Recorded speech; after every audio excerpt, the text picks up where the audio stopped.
Ekscentriniai pratimai kelio girnelės raiščiui.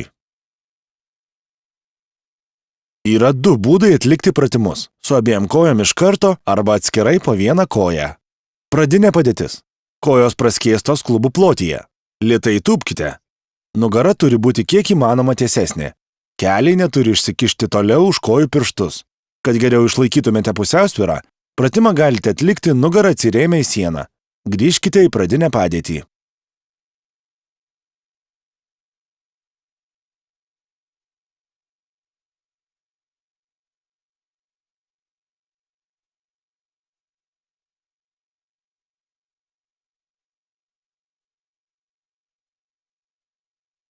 Atliekant vienpusį pratimą, vienai kojai, po pažeistos kojos kulnu, padėję daiktą, kuris atliktų pleišto vaidmenį, lėtai pritūpkite taip, kaip pavaizduota video.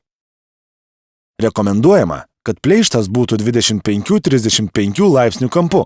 Išlaikykite pusiausvyrą už ko nors laikydamiesi. Padarykite įtūpstą ant nesveikos kojos ir atsistokite į pradinę padėtį, atsiremdami sveika per kelią ištiesta koja.